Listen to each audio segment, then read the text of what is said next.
Senhoras e senhores, muito obrigado aos expositores pelas apresentações. Realmente um tema bastante interessante, um pouco de polêmica, mas mexeu um pouquinho com as pessoas que estavam um pouco cansadas, né? Estamos, infelizmente, entrando no último bloco, no último painel, e como estávamos planejados, houve uma mudança razoável de programação. Eu vou começar a fazer a minha parte aqui e depois eu vou chamar o André para fazer o fechamento do evento, porque esse painel originalmente deveria ser primeiro a palestra do Michael Zucchino, que nesse momento já deve estar chegando no aeroporto e com as orelhas bastante quentes, inclusive, porque deve estar com bastante...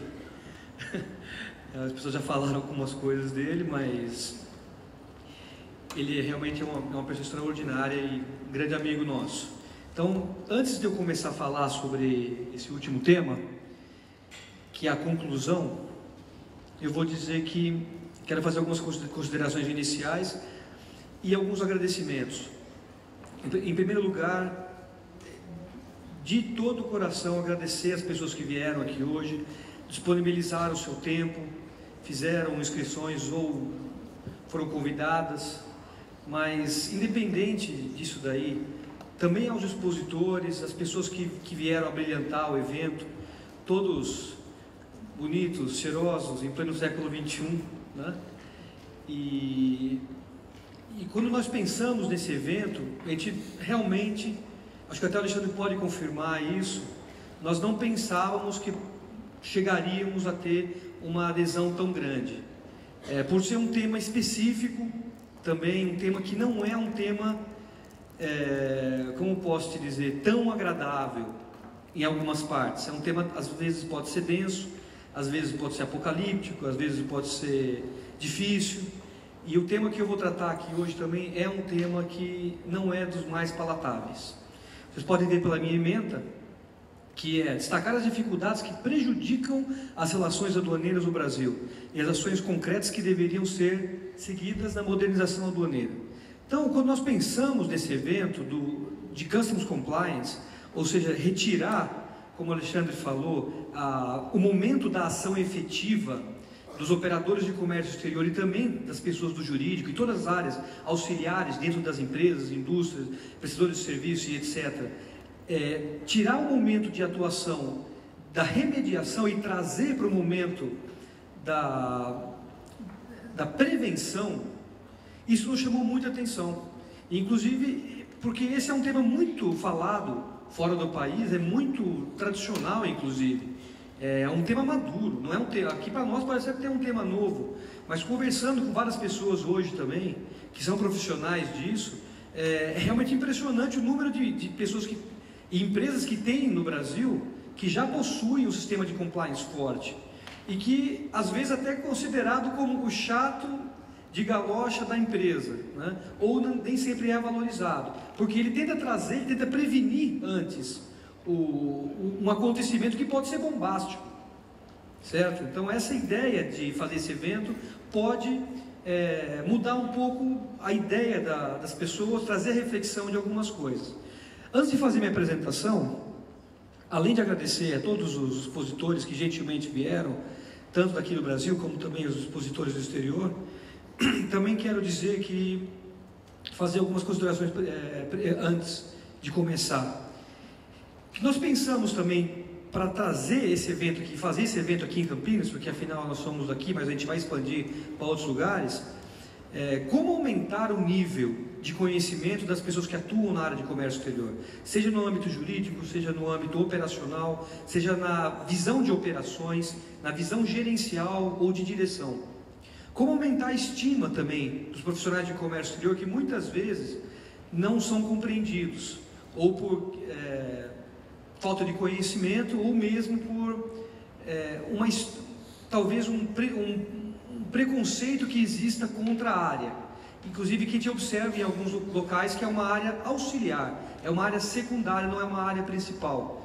No entanto, pelo nível das palestras que nós vimos aqui hoje, está chegando a ser o principal em vários lugares, inclusive até confirmado pela Luciana, confirmado pelo José Américo, confirmado pelo Gilberto, por exemplo. São várias pessoas confirmaram, o próprio Giovanni confirmaram que existe uma grande expectativa em relação a isso.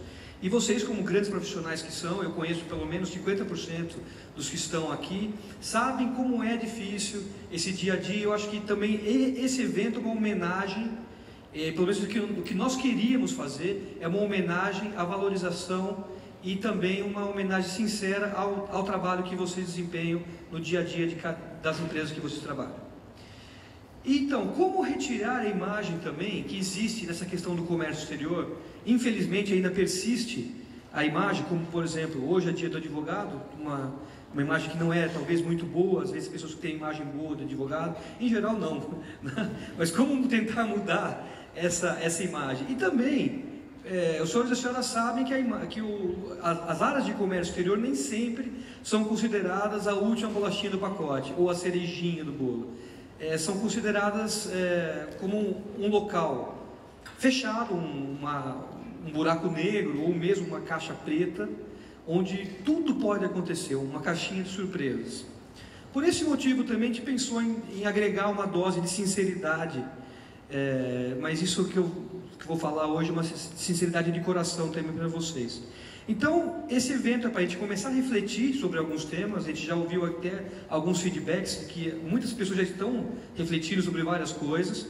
A gente tentou escolher e pensar de uma forma bem inteligente os diversos temas de compliance que podem existir, que podem estar chegando até vocês. Não foi fácil também fazer a programação, vocês devem ter percebido, e muito menos ainda conseguir cumprir o programa.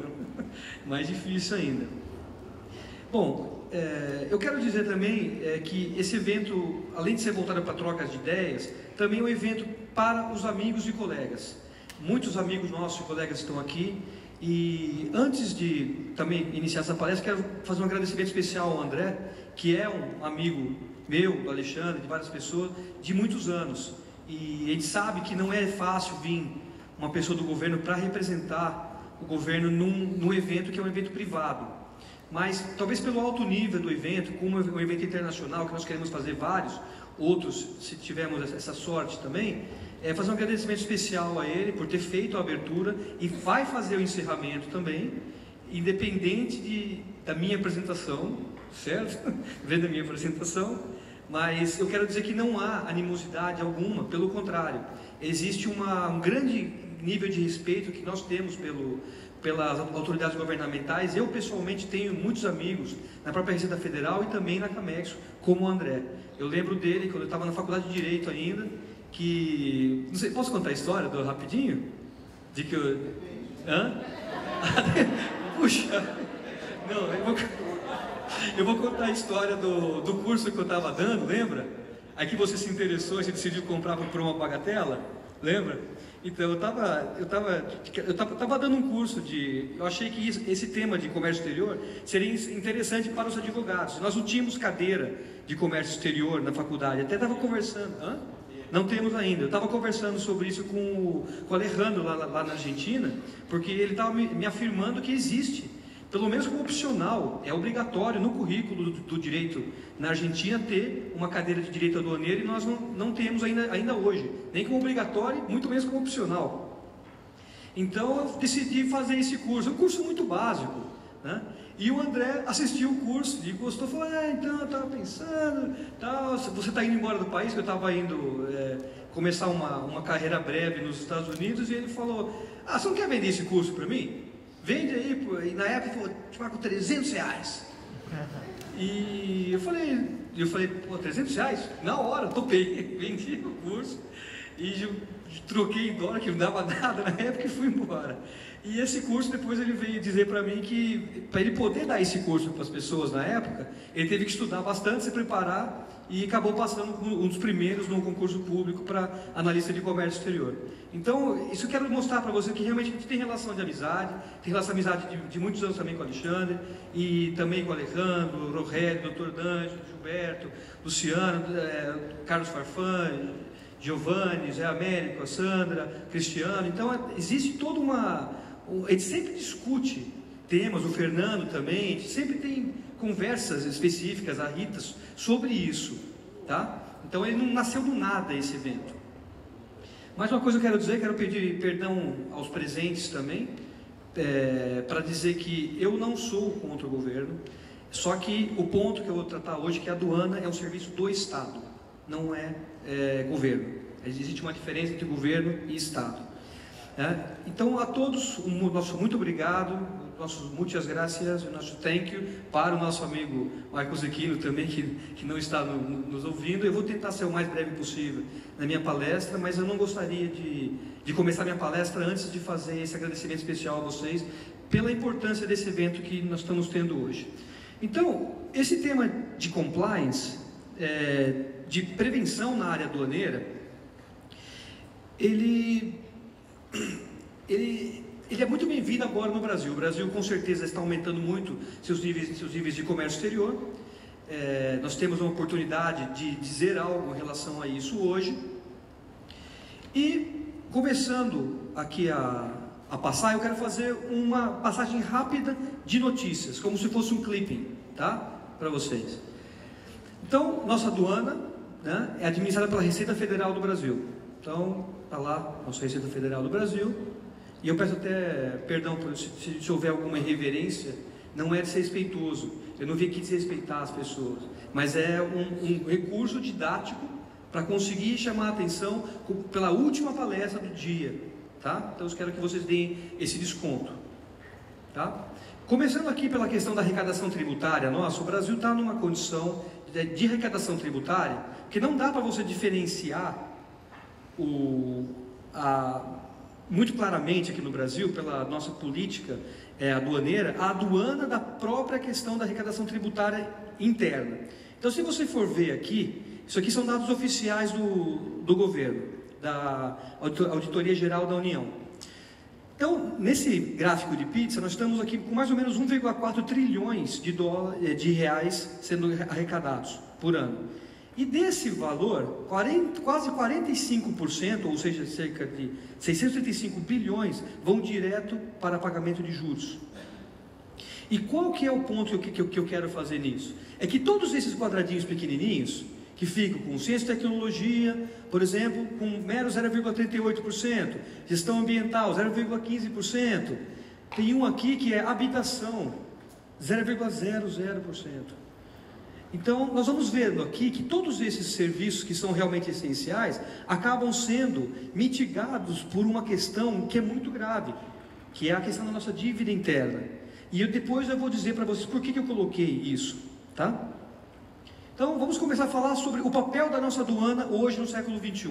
Um papel muito difícil, um papel muito complicado, porque mudanças muito rápidas, muito difíceis de serem feitas com um quadro funcional muito enxuto.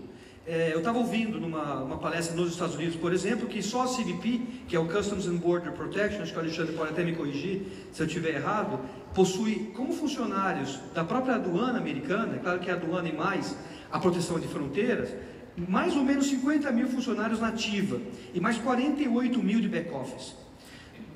Alguém sabe quantos funcionários nós temos aqui na aduana brasileira para cuidar de fronteiras, aduana, parte de fronteiras e mais a nossa parte aduaneira, administração? Doutor Cristiano, está me olhando. Vamos lá. Olha, ponto negativo, você vai ver.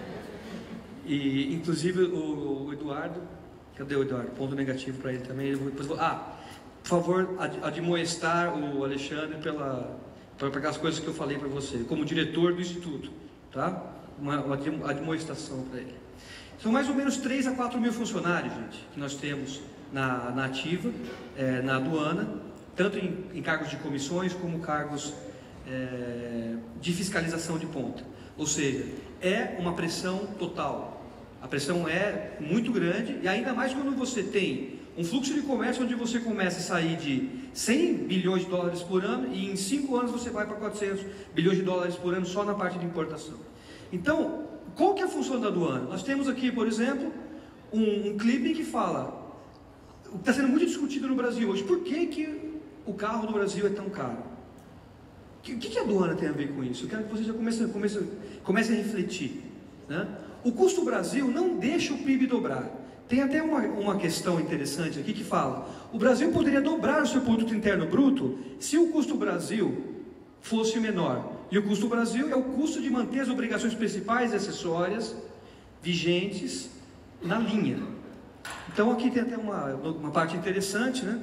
A falta de infraestrutura, todo mundo já sabe, mas temos 2.600 horas gastas por empresa por ano para poder cumprir obrigações acessórias tributárias.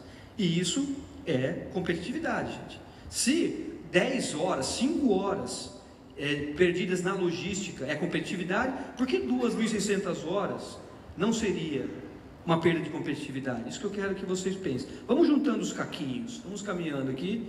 E aí, o Brasil se consolida na rota de tráfico internacional de cocaína para a Europa, aponta o relatório da ONU, como já tinha levantado. Então isso também não é culpa só minha, Dr. Carlos, certo? Então já tinha levantado o senhor Carlos Farfan com toda a propriedade. E isso também é algo que deve nos preocupar. É um tema que estamos abordando hoje, é um tema grave, embora a gente prefira falar de coisas mais amenas. Mas eu deixei para o final esse clipe interessante. E chegamos aqui numa notícia muito triste. Dados da Transparência Internacional. Isso não sou eu que estou falando, gente.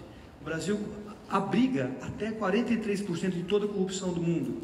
Esse dado é chocante. É chocante. Então, se você for ver na notícia, só para fazer um highlight para vocês, isso não sou eu que estou dizendo, nós temos uma situação onde a corrupção no mundo está em 160 bilhões de dólares, mais ou menos, do prejuízo causado em 6 anos. E a do Brasil passa por ano a 70 bilhões de dólares por ano.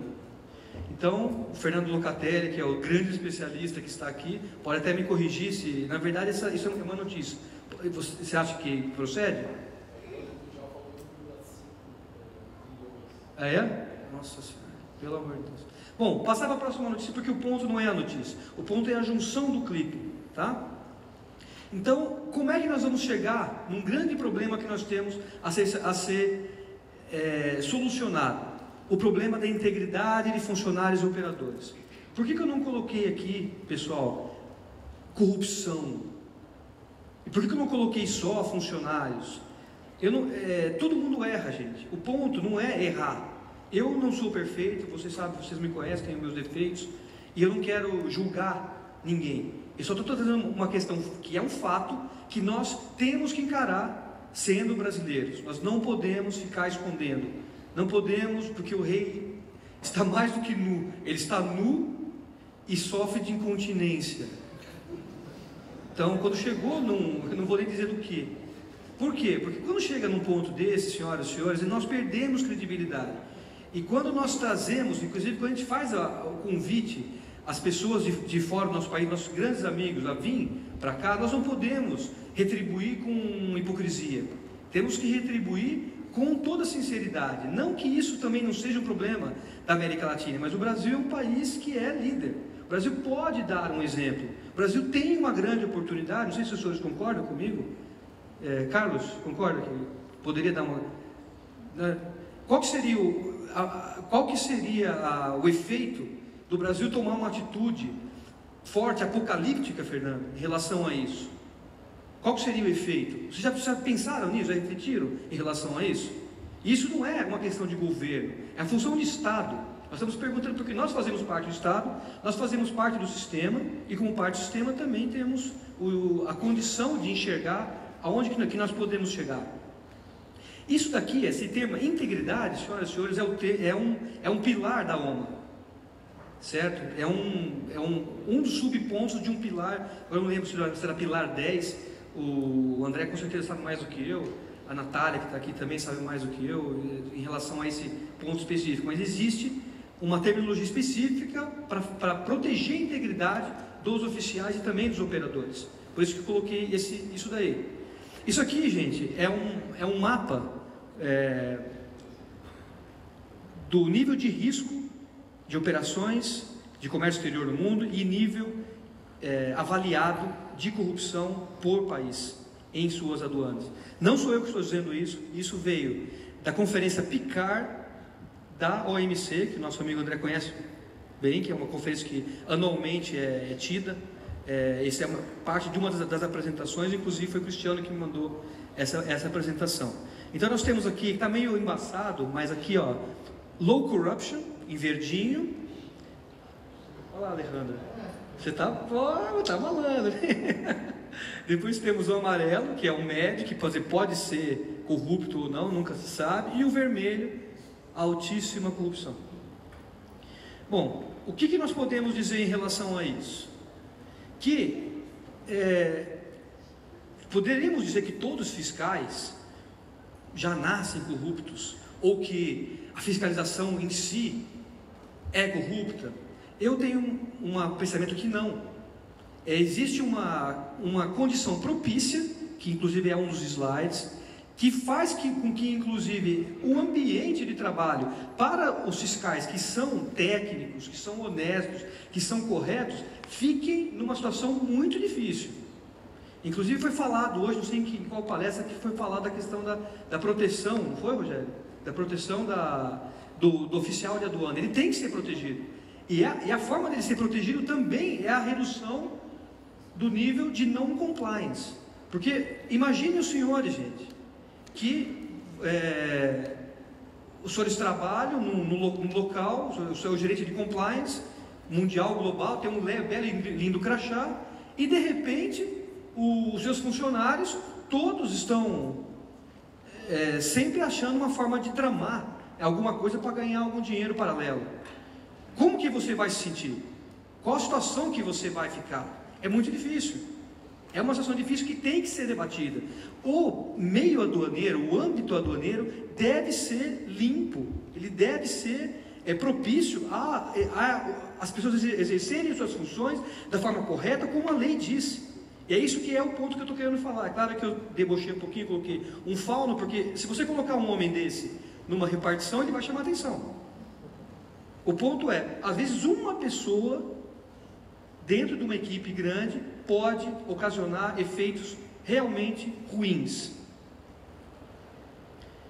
Então, eu preferi fazer para dar uma quebrada no assunto, já que as pessoas estão realmente impressionadas pelo tempo também. Não sei se vocês lembram desse cômico. Quem é aqui do Brasil lembra desse cômico. Ele fazia o papel de um velhinho que repetia sempre a última palavra ou as duas últimas palavras que ele ouvia de uma frase. Eu até expliquei para o pessoal ontem no jantar, para não ter problema. Então, ele foi entrevistado sobre isso e perguntaram: Barbosa, na aduana brasileira, corrupção existe ou não existe? Então ele respondeu: não existe. Por quê? Porque é uma forma, como posso dizer, bastante surreal de tentar trazer esse assunto para vocês, porque é um tema que não se discute. Quem já ouviu um fórum para falar sobre corrupção aduaneira? Com sinceridade, gente, é um tema para falar sobre corrupção aduaneira? Não tem, não existe. Só que é um tema que tem que ser trazido. Infelizmente eu tive que fazer essa piadinha, que além de surreal, ela é triste. É uma questão cultural? Sim. Infelizmente eu sou chato, não, perdão, aliás, eu gosto de falar de coisas chatas, certo? Mas esse tema tem que ser abordado, ele precisa ser abordado. Sorte minha que o Fernando já tinha começado a falar antes, porque senão eu já ia sair daqui com um monte de bufete, né? Mas é uma questão triste, não dá para dar risada. É realmente triste para nós também poder observar que tanto se faz, até um seminário desse porte, para tentar evitar práticas corruptas, e de repente não se fala sobre isso, certo?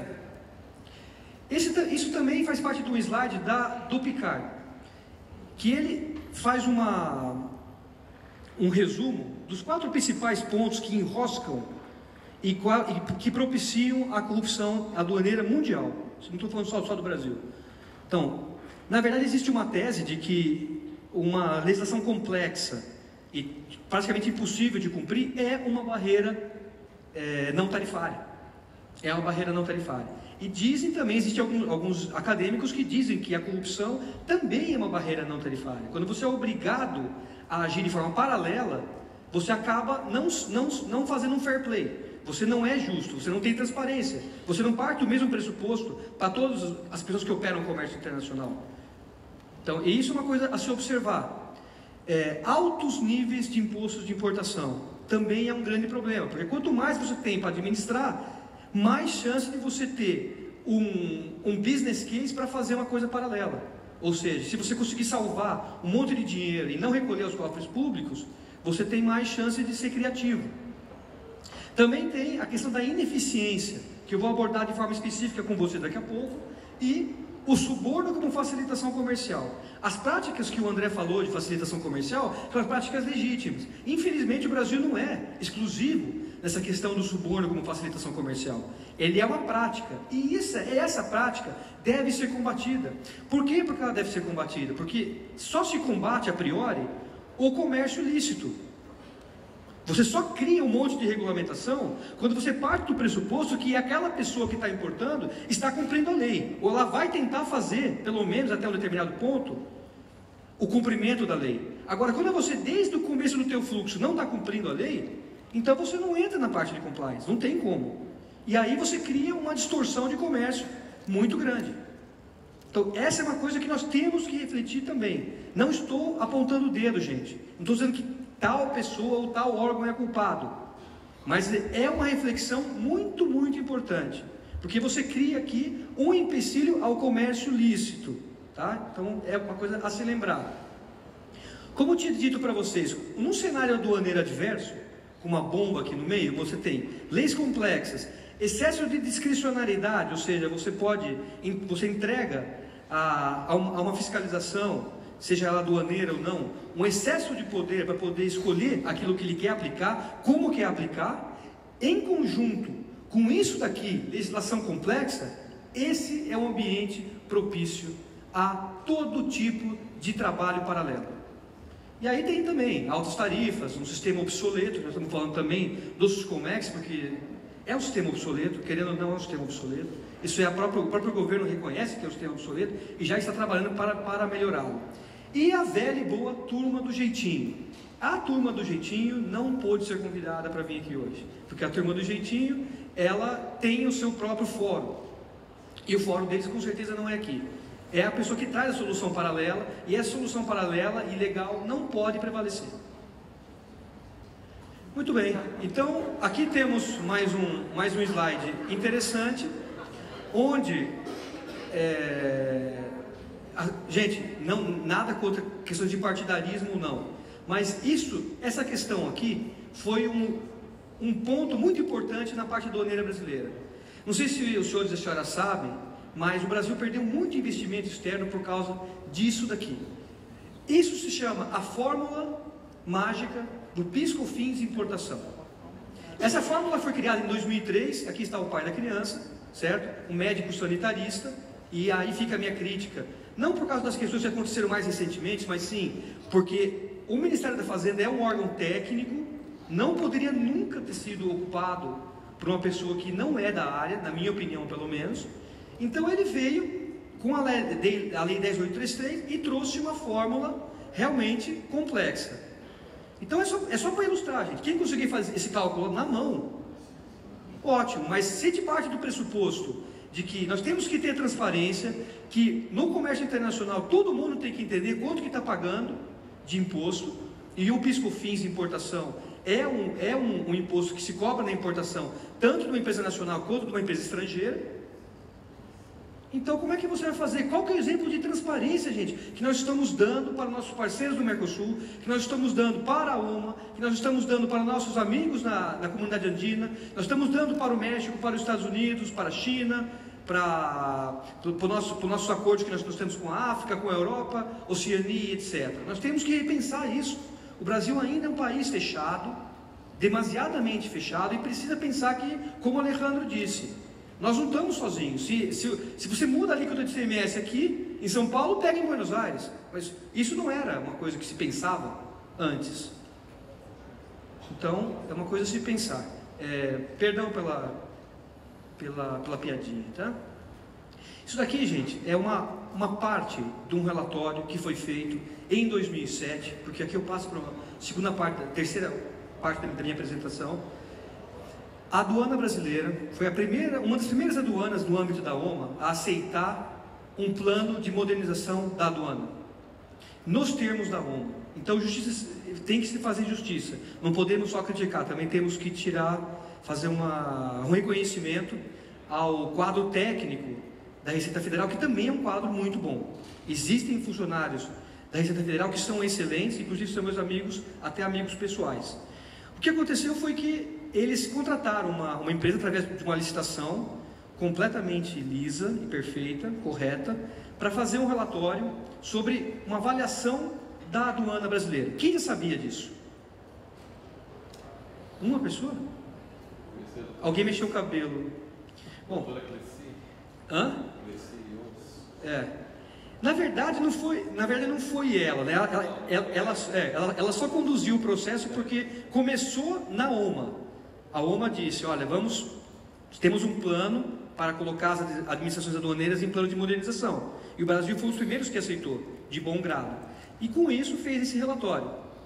O relatório foi feito em 2007, muito completo, um relatório realmente muito bom, de praticamente 200 páginas, onde 1.400 fiscais e funcionários da aduana brasileira foram entrevistados e colocaram as suas impressões.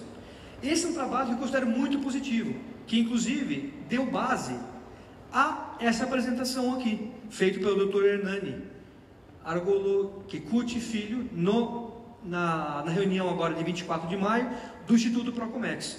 Ele foi convidado para falar sobre o plano da modernização brasileira, e esse é meu tema, a modernização da aduana brasileira.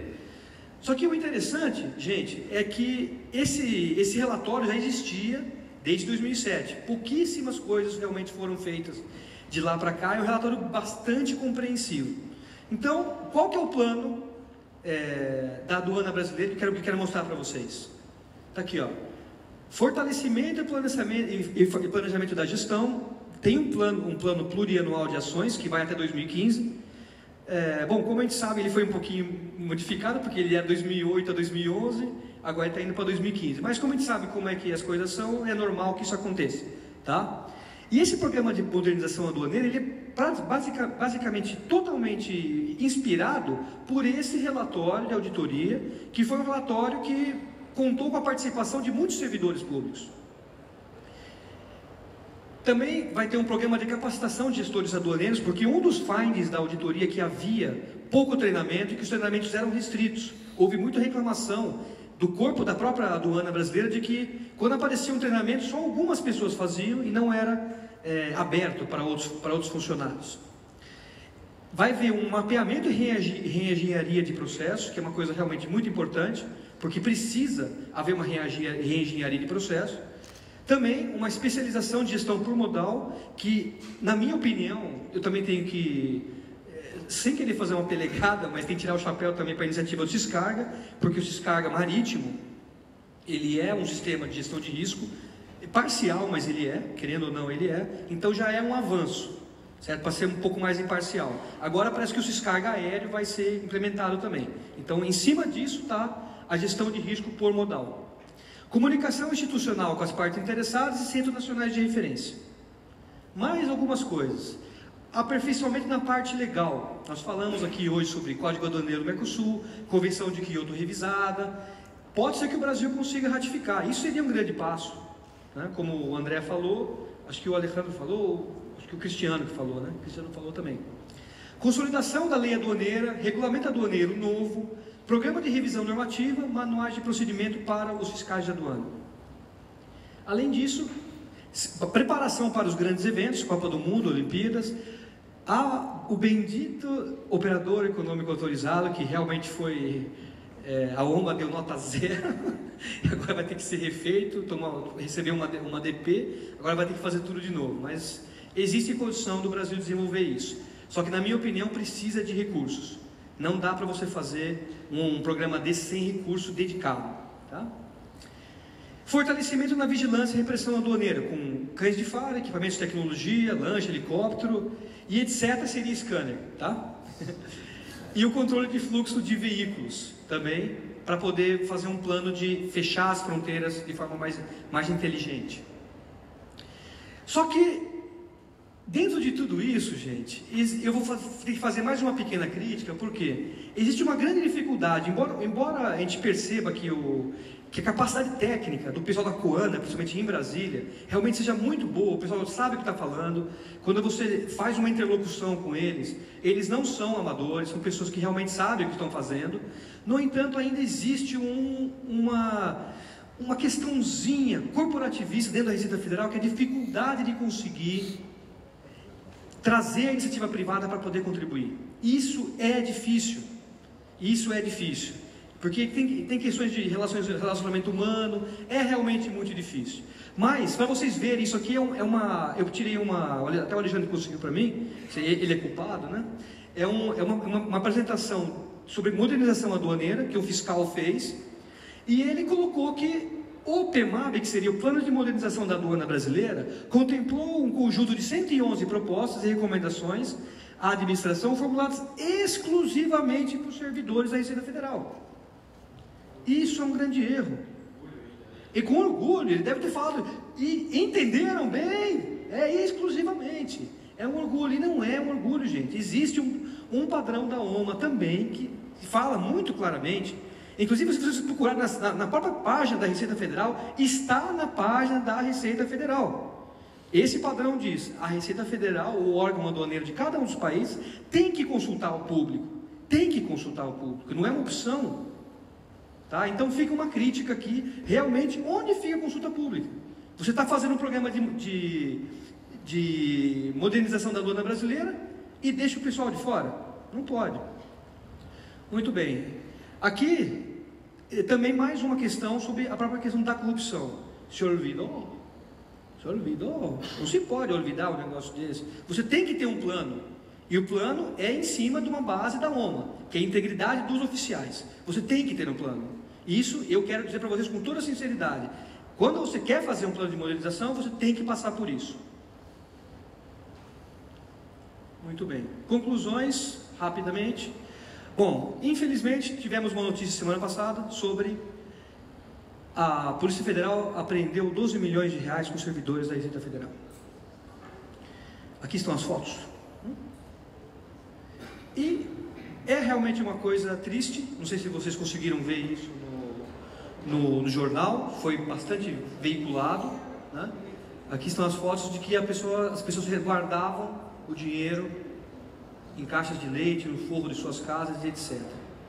É triste mostrar isso, sim, mas é o início do século XXI. Nós não podemos mais esconder isso está em todos os jornais, são fatos, tá? E o problema não é errar, o problema é insistir no erro. Por que nós insistimos tanto no erro? Por que nós não queremos falar sobre isso? Isso eu quero que vocês reflitam no dia de hoje. E aqui está uma sugestão, só para não dizer que eu fiz a crítica pela crítica, né? Então eu vou fazer uma sugestão aqui. A aduana brasileira, devido à situação calamitosa que se encontra hoje, deveria ou deve eliminar dos seus quadros qualquer funcionário suspeito de ilícitos. Deve eliminar, fulminar, apertar o botão desintegrar. Por quê? Porque você não pode trazer de volta aquela pessoa que foi presa, que foi afastada. Isso, como eu estava dizendo no slide do Fauno, gente, é um desrespeito ao funcionário aduaneiro correto, é um desrespeito ao funcionário público honesto, ao funcionário público que estudou, ao funcionário público que passou de forma legítima no concurso e que depois se vê obrigado a trabalhar com bandido. Isso é tema de reflexão, nós temos que pensar sobre isso. E o outro aqui é, todo funcionário de operador envolvido, ou seja, empresas, agentes, intermediários, pessoa que leva malinha, a turma do jeitinho, narcos, todas as pessoas possíveis e imagináveis que são agentes corruptores, devem ser afastados de suas empresas, terminantemente desintegrados e fulminados. Infelizmente, pela condição que nós temos hoje, não existe outra condição, nós não temos muita opção, até o momento que nós tenhamos jeito de ter a situação controlada de forma a ser administrada pela polícia. E para defender o nosso próprio interesse, Nós estamos aqui, gente, quem é daqui que sobrevive do comércio exterior? Não sobrevive, mas que trabalha e recebe o seu sustento do comércio exterior. Praticamente todos. Então, isso aqui é uma defesa a nosso próprio trabalho, nosso próprio sustento, nossas próprias famílias. Não é uma questão opcional. Vocês têm que pensar que, de onde você tira o sustento, tem que ser um local limpo. Ou você quer tirar um sustento de um local que não é suficientemente limpo. Tem que pensar nisso. Então, mais uma pequena crítica que eu quero fazer para poder terminar a minha palestra, que é sobre a primeira medida que foi tomada pós aquela palestra do Dr. Hernani no Procomex. Inclusive o Dr. Hernani foi convidado para vir, mas infelizmente por questões de agenda não pôde vir. E agora, mesmo que ele viesse, eu faria essa palestra, tá? Bom, o problema é que nós temos aqui uma IN que saiu agora em 29 de junho. Nós ouvimos um discurso no Procomex de que as iniciativas de facilitação de comércio iriam ser implementadas pela aduana, que iríamos tomar o maior cuidado com isso, que o fluxo de comércio não pode ser travado. O Dr. Hernani tecnicamente foi perfeito. No entanto, apareceu em 29 de junho, como primeira medida pós aquele evento, essa IN que fala o seguinte: o procedimento especial de controle aduaneiro previsto aqui, de importação e exportação de bens ou de mercadorias, sobre qual recai a suspeita de irregularidade, punível com pena de perdimento. Ou seja, essa normativa, senhoras e senhores, amplia muito mais as nossas possibilidades de aplicar a pena capital do comércio exterior, que não se pode dizer tecnicamente seria um confisco, mas como se chama quando você suspeita de que uma mercadoria não está sendo licitamente importada e você toma a mercadoria da pessoa sem perguntar nada? Como se chamaria isso? Então, aqui chama pena de perdimento, tá? Mas também é um confisco, certo? E isso aqui é uma coisa perigosa, porque enquanto você não implementar os pilares da OMA, de integridade, de treinamento, fizer todo um trabalho de modernização da aduana, gestão de risco, como foi falado aqui hoje, fica muito difícil de você aumentar a discricionariedade de uma fiscalização aduaneira que, além de tudo, está com a faca e o queijo na mão para aplicar a pena de perdimento. Gente, isso é mais uma bomba. Então, nós temos que tomar cuidado. Eu acho que a administração aduaneira merece uma crítica nesse ponto, porque está caminhando pelo lado errado. Ela deve observar que isso, independente da situação que nós estejamos passando hoje, não se pode fazer nesse momento. É um momento que se deve refletir e voltar e pensar como que a gente vai agir no plano de modernização da aduana brasileira. E aqui uma piadinha, quer dizer, como estão todos sob suspeita, eu decidi fazer uma piadinha para vocês, né? Não sei se é de muito bom gosto, mas eu achei engraçado. Então, todos estão sob suspeita, tá? Então, todos sob suspeita, temos que verificar até os locais menos interessantes.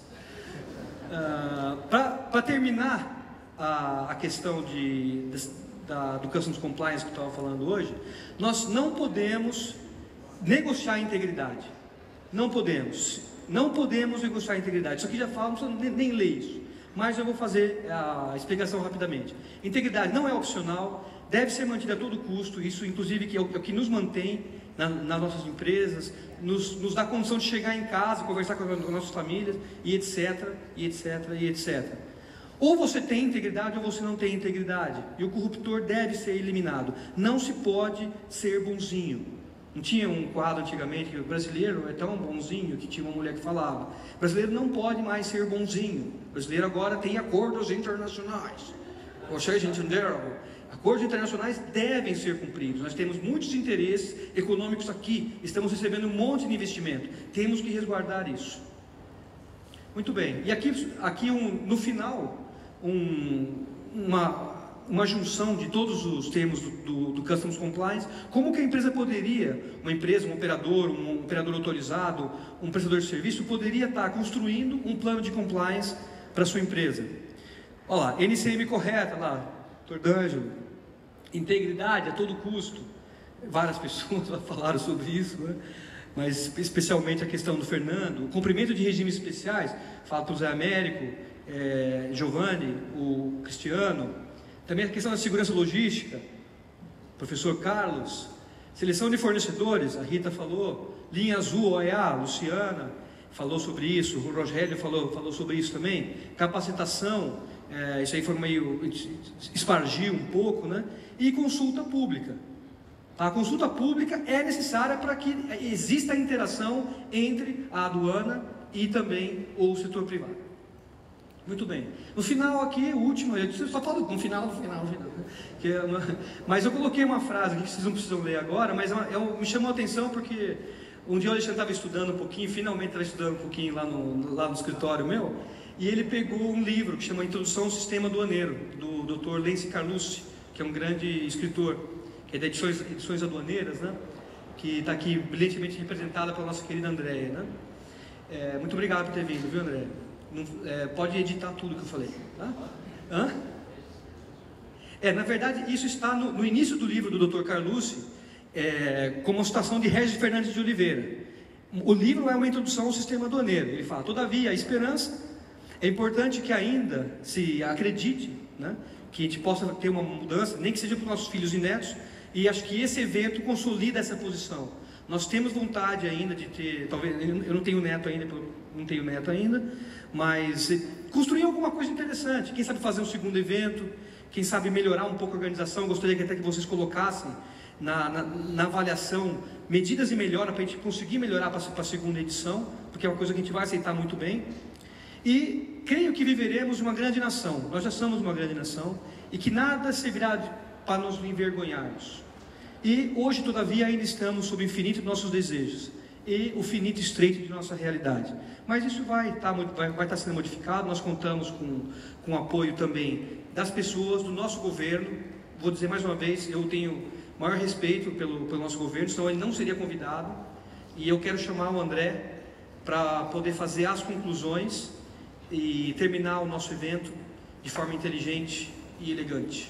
Muito obrigado, pessoal.